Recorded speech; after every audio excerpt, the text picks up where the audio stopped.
Hello po. Gagawa tayo ng ah, hotdog bread, 1 kilo para ituro ko sa inyo. Gagawa na tayo ng hotdog bread, 1 kilo ituturo ko sa inyo. Hindi siya perfect. May mga narinig ako, yun nga, mga imperfections. Pero nilalagay ko dun sa level na hinahanap nung namorado. For the most part, no? Nilalagay na sa halos Tubig, mapangahas. Kumbaga, ang tapang. Ang tapang ng choice. Ang tanong, worth it ba? No? Worth it ba yung ginawa niyo? sukal, Music kasi as an arts, kanya-kanyang taste yan.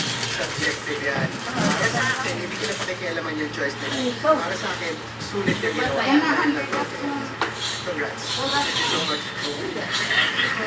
gatas,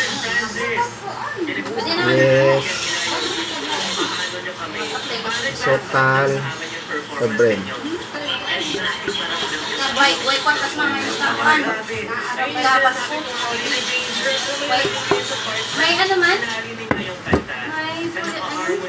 Tapos, vanilla.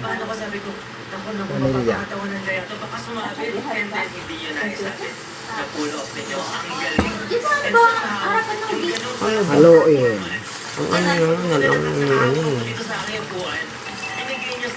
Kailangan mahalo yung asin at saka sukal. Nalang guard house na? Malaking bagay din kasi yun, yung pati kami medyo na. Pagkatapos, ihalo yung margarine. Salad. Naramdaman niyo ba yun? Naramdaman namin. Yes, yun yung Ano lang time of perfection. Pagkatapos nito, lagay na yung harina. Ito ang binabiro, no? From a simple song, nagawa itong ganun ka kabigat at take care of risk. Nagdala na kami sa ibang dimension. Parang gano'n, no? Sa iba yung ginawa ninyo.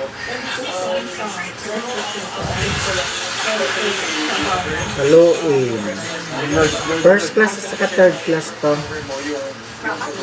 Hinalo. Kasi bawat harina kasi may kanya-kanya. Haluin ng haluin. Pag may mixer kayo, i-mixer nyo. Kung wala naman, makina or kamay.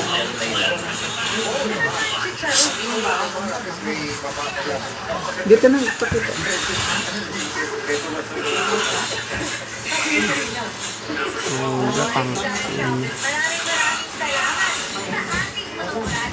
Makina na natin.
Tapos na, gagawa na tayo ng hotdog bread.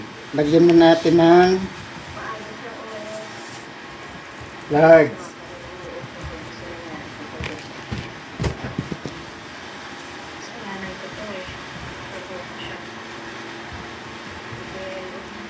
Tapos putol-putulin na.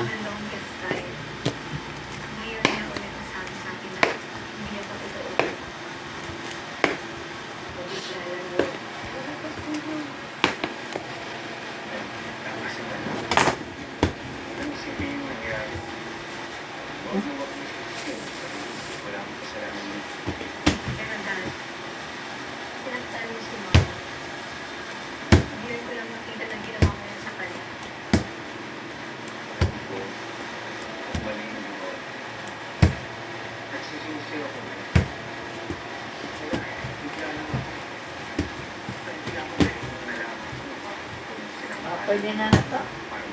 Mm. Dito, pakita mo. Ganyan lang. Tapos lagyan na natin ng hotdog. Okay, ganyan lang po ang paggawa ng hotdog. Kung may hotdog to, dako mo na yung gitaas, ano kaasa ko.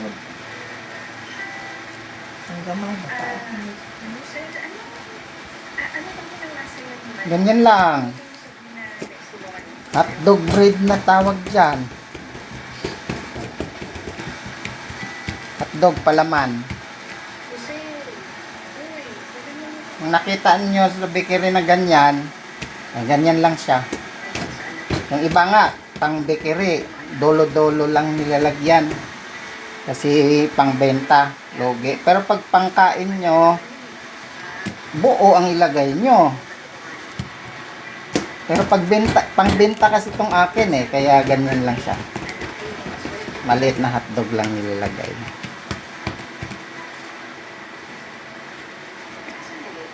Ganyan lang. Ganyan. Ganyan lang hotdog niya.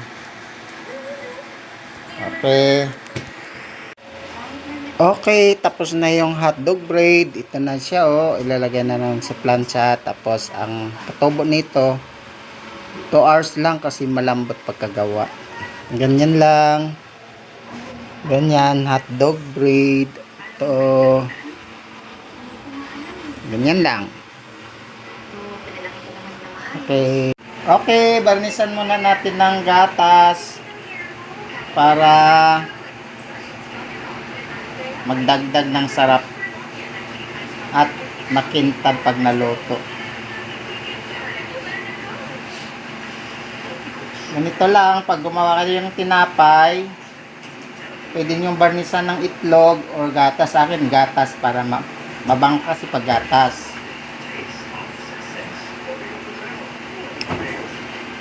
Ganun lang. At pag umabot na ng 2 hours, lutuin nyo na. Ganun lang. Okay na. Malaki na. Nasalang ko na yung tinapay. Hintayin na lang natin. Ito na nasa oven na. Pag nagluluto kayo, kailangan yung 150 ang niya. Tapos pag naisalang nyo na, hinaan nyo lang po yung apoy. Ganito lang po kahina. Ganyan lang. Para hindi masusunog yung tinapay nyo. Ganun lang. Mauna ni mga idol, luto na dagko na kaayo. Kani akong gibuhat na hotdog. Tingnan na. Maora ni, ngani. Luto na. Gawas na nila to. Maano ni hotdog bread. Hello, mga idol. Mauna ni, naluto na ang hotdog nga tinapay. Kini maoni siya. Dagko kayo na. Di ba? Maghimo pud mo inyo diha. Oy! Para pangbenta, pang bili ng bugas. Kana na, maayo, salamat.